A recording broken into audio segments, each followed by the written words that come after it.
really remember every single day we had there.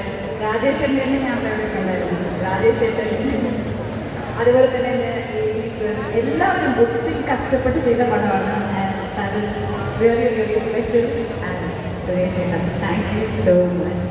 ഞാൻ ഇതിൻ്റെ ഓരോ എക്സ്പ്രഷൻ ഇട്ടാലും എന്നെ ഓടി വരുന്ന എന്നെ ഒരുപാട് ഇൻസ്പയർ ചെയ്തത് thank you so much. I really hope that we will work together again someday.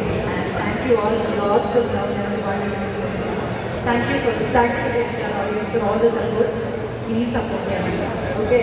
ഓടിക്കോളൂ പക്ഷെ കൊല്ലരുത് അത്രയേ ഉള്ളൂ. അതൊക്കെ സമൂഹത്തിൽ I should say this, ഈ പറഞ്ഞ ഒരു ട്രോളിൽ സ്റ്റാർട്ട് ചെയ്തത് അഭിനയിക്കാനാണെങ്കിലും വിമർശനങ്ങൾ കേൾക്കുന്നത് ഇപ്പോൾ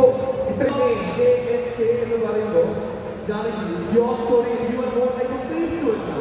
So how do you find this journey in Russian situation and also back to how do you find that growth?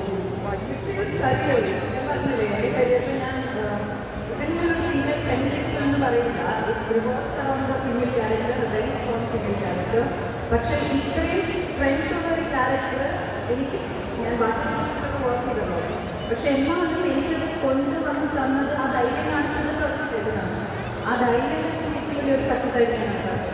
എവിടെയോ ആ കഴിയുന്നുണ്ടെന്നോ അതിൽ ആ പൊട്ടൻഷ്യൽ ഉണ്ടെന്നോ ഒരാൾക്ക് തോന്നിയത് കൊണ്ടാണ് അതെനിക്ക് തന്നത്. അത് തന്നെ എന്നെ ആക്സെപ്റ്റ് ചെയ്ത പോലെ എനിക്ക് തോന്നുന്നു. So now being this I feel proud of myself. I feel thankful to everyone. എന്നെ ഇഷ്ടപ്പെട്ടവരും എന്നെ ഹേറ്റ് ചെയ്തവരൊക്കെ ഒരുപാട് കഷ്ടപ്പെട്ടിട്ട്. So thank you. How do you feel to be